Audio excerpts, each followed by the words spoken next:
Hey everybody, my name's Cam Shea, and this is Luke Riley, I believe his name is. Is that correct? Yes, that's correct. Okay, good. We're from the IGN Australia team, and weirdly enough, we're chatting about Ryse today. Weirdly enough, because this is a game that I've honestly been pretty down on since I first saw it, since I first played it. it really has. Thought there wasn't much substance there. And I'm not saying that I was wrong about that necessarily, but I've played and finished the game now, and against all odds, I quite enjoyed it.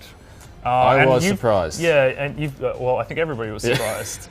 And so I thought I'd get you played a bit of it as well. So I thought I'm we'd halfway through now. have a bit of a chat about it, see if we feel the kind of 6s and 7s across the board. It's been getting a fair, see if you agree with kind of my take on it, which is, in a nutshell, that it's a very kind of narrowly focused game. Very. You know, it leads you by the nose. It doesn't really try and do anything too kind of expansive, but I think because it knows what it's doing, it's got pretty good pacing and it's a very good technical showcase for the system. And even though the combat doesn't really evolve very much over the course of the game, I definitely found that it was quite a well-designed system, as limited as it was. So, you know, if it was 10, 20 hours long, I would have got really bored of it. But over 6 hours, which is what I think it took me to beat the game, you know what? I quite enjoyed it. And kind of the further in I got, the more I guess, I don't know whether I kind of just settled into its groove and just accepted it for what it was rather than kind of trying to critique it. But I enjoyed it. For me, it's the best looking Dynasty Warriors game I've ever played. No, but there's a tenth as many people on the battlefield as Dynasty Warriors. Well, I mean, it's just it is just a lot of slashing and then knees bent, running around, advancing, slashing, and more slashing. And you're right, it doesn't evolve, and it's just the same. It's a pretty weird kind of it's just the upgrade same, mechanic where you get more kind of finishing moves, but that doesn't actually change what you're doing. Yeah. So it's just kind of a little bit more variety and spice in the way you're decapitating people. Yeah, slightly. Yeah.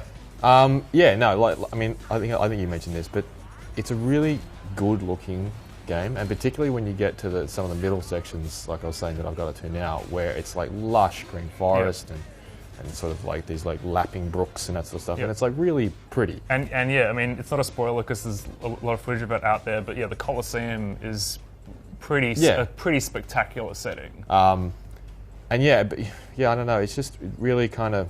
It's a game that I kind of could play in short bursts, but then I really did get a little bored of just the constant press X, press Y, press X, press Y to do this finishing move and so on and so forth. I just don't know how much.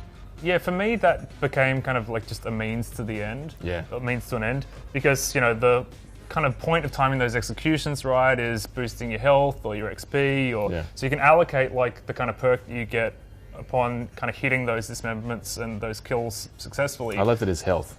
Well, I was switching it around all the time. Yeah. And I felt that was almost enough of a justification for the kind of rote nature of those killing sequences to keep me satisfied. I don't know. I'm usually really. And I was kind of pretty down on it for the first hour or so I was playing it, but it might just be because there just isn't that much else that's kind of I'm really that interested in the launch lineups for both systems. Yeah. And maybe my expectations were so low that when it wasn't utterly terrible, I was pleasantly surprised. But I kind of could compare Ryse to Killzone Shadowfall, and you know what? I enjoyed Ryse a whole lot more. I can see, I can see that. Killzone to me feels like a total mess. Yeah. Whereas, as I was saying before, Ryse is just a very focused vision, and it doesn't do anything too grand, except for the visuals. But it does what it does quite well. But yeah, coming back to the visuals, it's one of the only next-gen games that looks truly next-gen to me. I think the presentation is just absolutely incredible. Yeah, the presentation I think is a massive plus, and the atmosphere that stems from that presentation, I think does it a real service. Yep. I think it makes it easy to keep playing. I'm not gonna put it aside and not finish it now. Right. The fact that I'm already 3 hours in and there's only 3 hours to go is pretty. Yeah. But the one thing that it did kind of get to me was that the repetition in the people that I'm also fighting against. Yep. not just the fighting, but the people I'm fighting against also really. Oh, it's the same barbarian like 100 times. Yeah, that I don't ugly know how many bearded times dude. I gutted that shirtless, fat guy with a handlebar moustache. I know it's such a shame that the level of detail on the characters is so high, the level of detail in the environments is so high, the animations are really, really good, and then they just didn't quite have the time, evidently, to go that extra step and just introduce a little bit of variety into those guys. Yeah, you see the same enemy over and over again. That really kind of got to me after a while, because I just felt like it's that extra 10% that would have taken the presentation from pretty incredible to, amazing. Yeah, unless it's like, I don't know, 17 sets of octuplets who have hung around each other a really long time. Barbarian inbreeding. And they're probably all just half brothers, and but then they didn't have like any weird deformities that would indicate. We don't really need to get into whether barbarians. Yeah, we're probably getting a little too granular with that fat guy.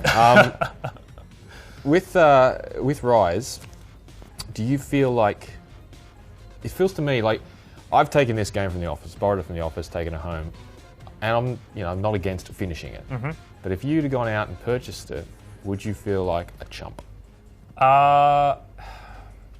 If you've got like money to burn, then you wouldn't feel like a chump, because it is a good showcase for your system and it's a pretty solid game. But I actually do feel like IGN's review was bang on the money in terms of score, in terms of what the reviewer had to say.